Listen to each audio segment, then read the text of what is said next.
And like you said, and for him to walk away, that's the beauty of it. Yeah. I mean, he just said that, you know.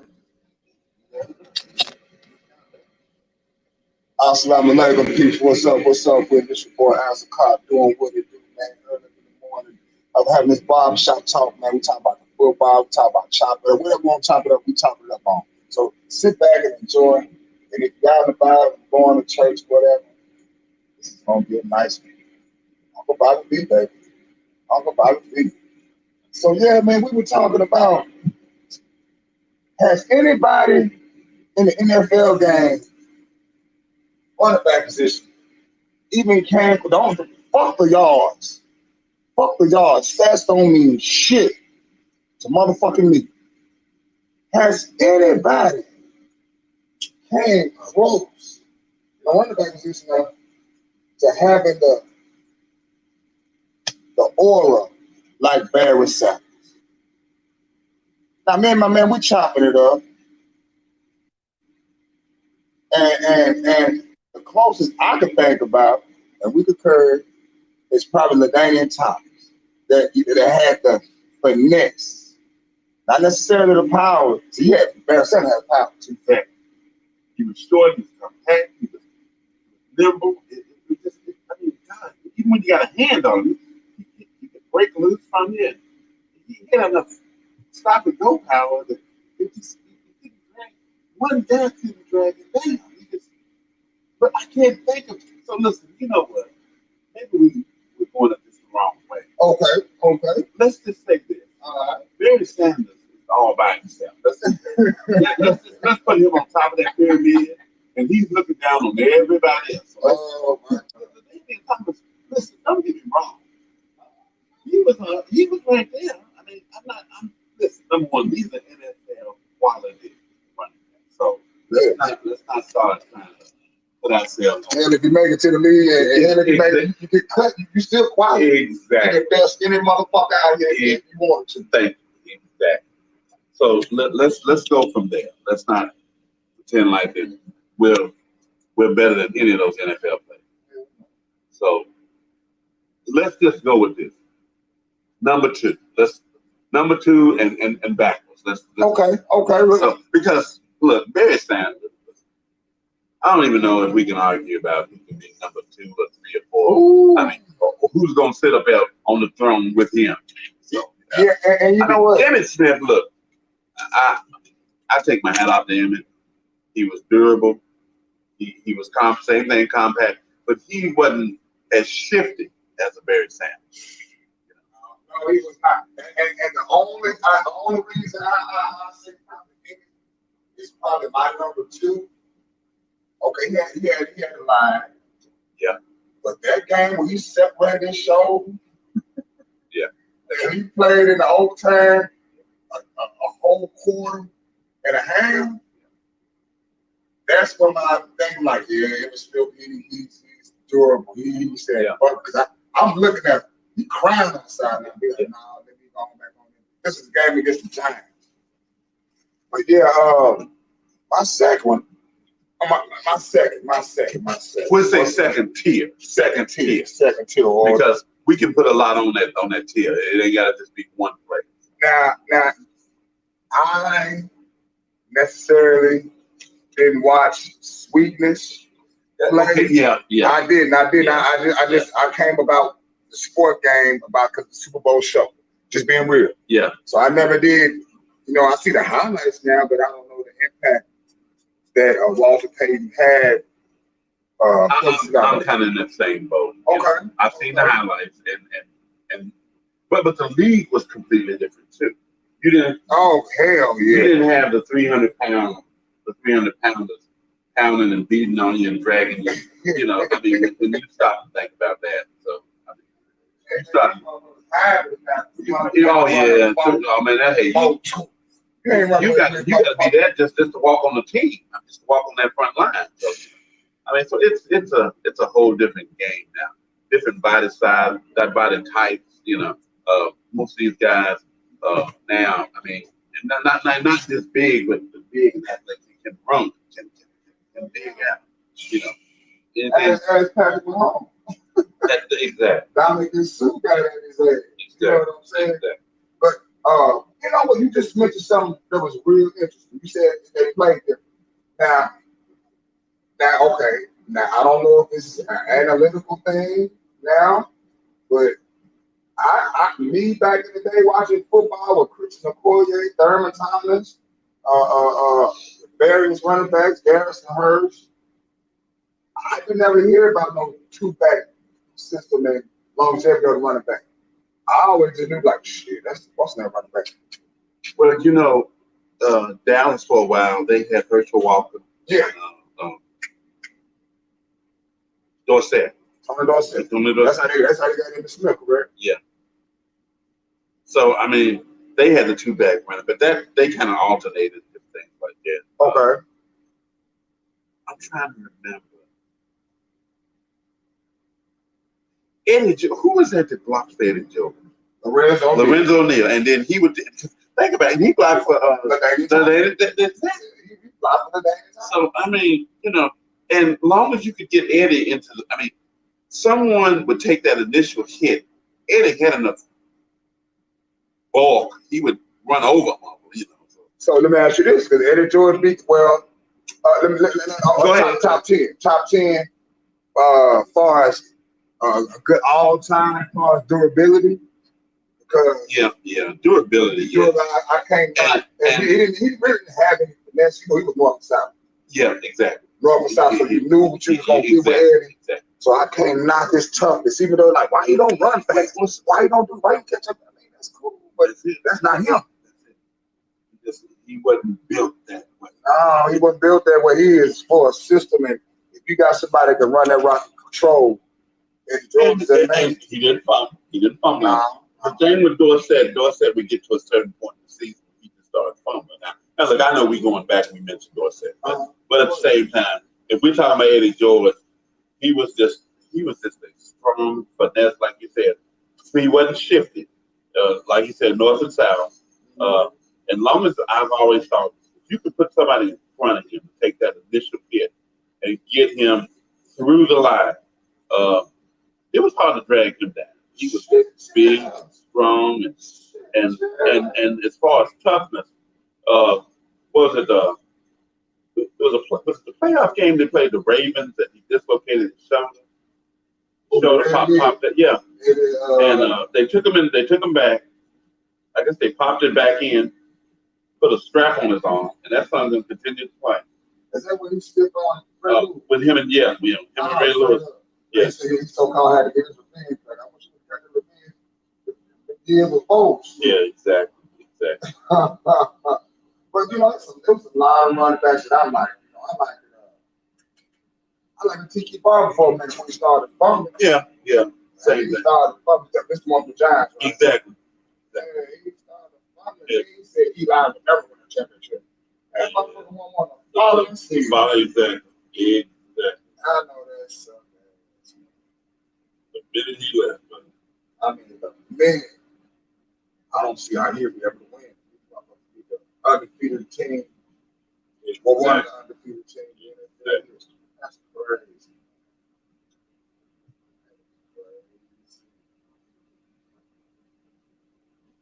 Sometimes it makes you think, whatever happened to these guys? But as far as their health, as far as their mind, because one of the things I remember them talking about, George said, what's this now? That some of these players now go through the end of their career with a lot of forgetfulness. All the time. It's kind of like that. They mentioned something else about it.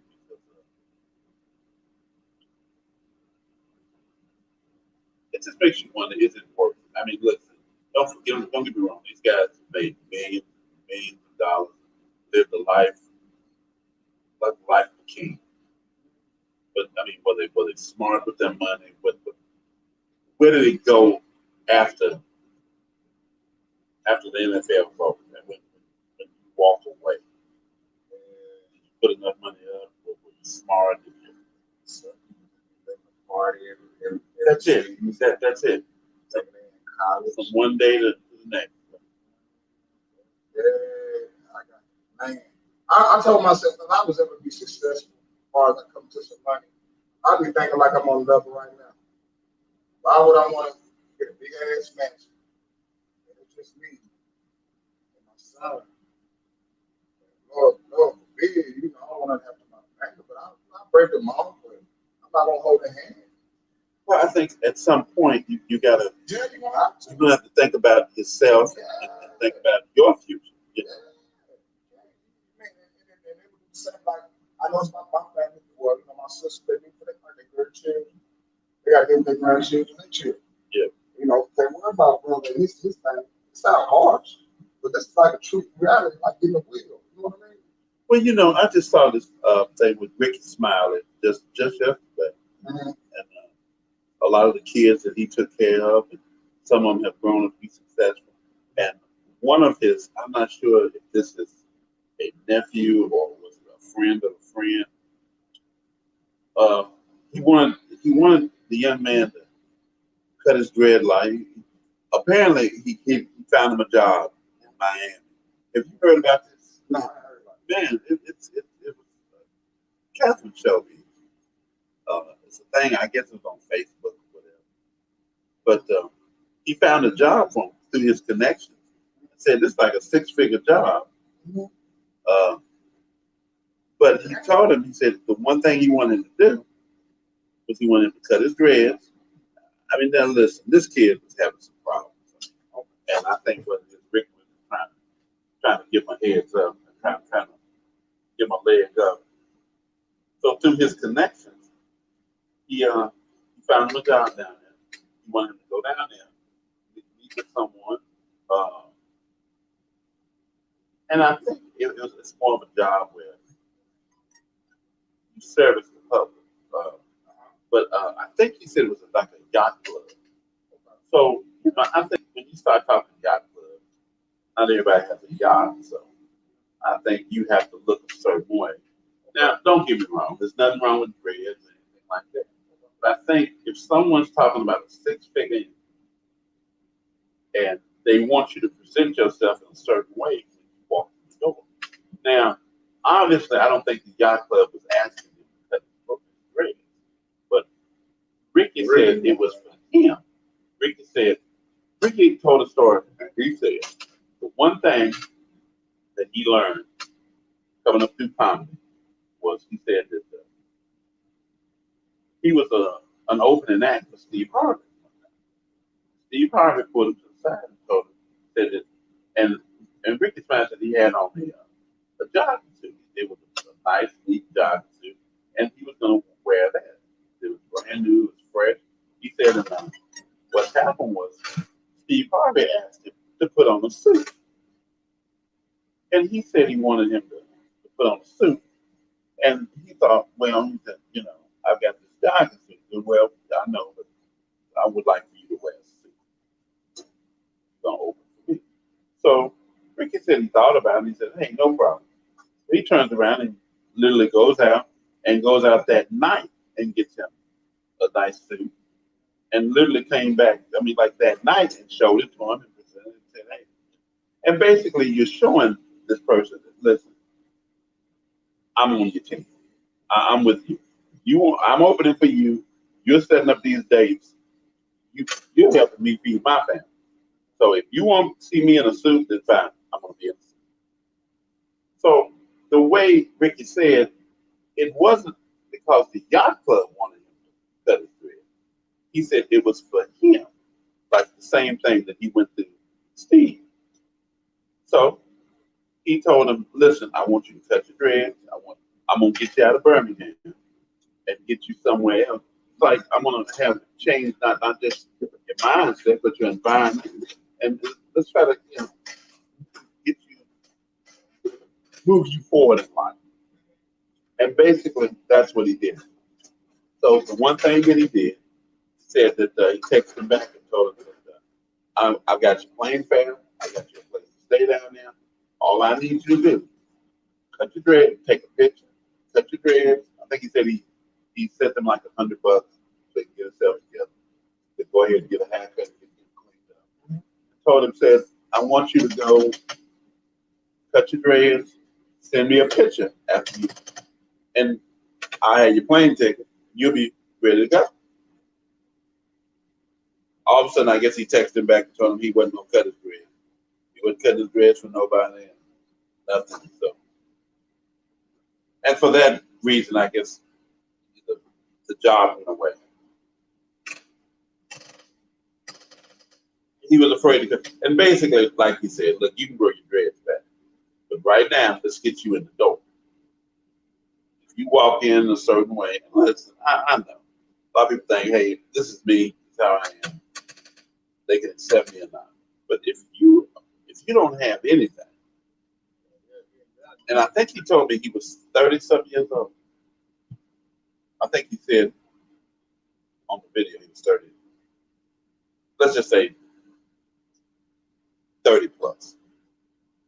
And saying, then this is a new opportunity for him. I mean, like I said, if you get a chance and you can watch it, it's interesting because the one thing the kid wound up taking some pills and killed himself. Whether it was intentional or not, I don't know. But I guess, like I said, I don't know if this is his nephew or some kind of his cousin. Somehow he was either related to him or something. And the boy's sister blames Ricky for that. But I'm kind of like Ricky. At some point, you got to take on some responsibility. Did nobody make you take those pills? I mean, listen, I can understand, maybe you being a little depressed, you being upset, but you know what? Life is revolving, man. You can't let one thing stop. And I think if this kid if this was intentional to commit suicide, then he had some problems way before Ricky's time. There was some things going on in his life, and like I said, number one, I think it's stupid to put your personal problems out there like that anyway. For some stranger to judge, especially if he was unstable and he went and done something. At this point, you need some therapy. Oh yeah. You need someone in your life. You need a social figure that you can trust, and this is going to be some of those one-on-one things. You need to sit down and talk with someone that's in your corner that you can open up and trust, and you're going to respect the things he says. Like I said, everybody's mentor. But exactly. Somebody that's not going to make you feel dumb or make you feel out of place. Someone give us hard criticism. Exact constructive criticism. Yeah. I'm not just tearing you. I'm tearing you down to build you back up. Oh yeah. I'm here to teach you and show you something. So, like I said, listen, and I may be in a camp standing there by myself, but I think Ricky's man, because it showed a couple of these other kids that he gave his support to, and a lot of these guys that went to college and graduated. And one kid, he had like 2 or 3 different jobs and businesses that he had opened and different things. I mean, a lot of these kids were doing well. But I know sometimes, man, you can do all you can for some people. It's never not. I mean, and it's an old saying, but you can lead a horse to water, but you can't make him drink. So, I put all day. Exactly. He's standing there all day. Look at you. You looking at him. He looking at you. So. I tell you all the time, boy, ain't nobody gonna do it for you. You have a pity party. I understand. If you need some building up, I got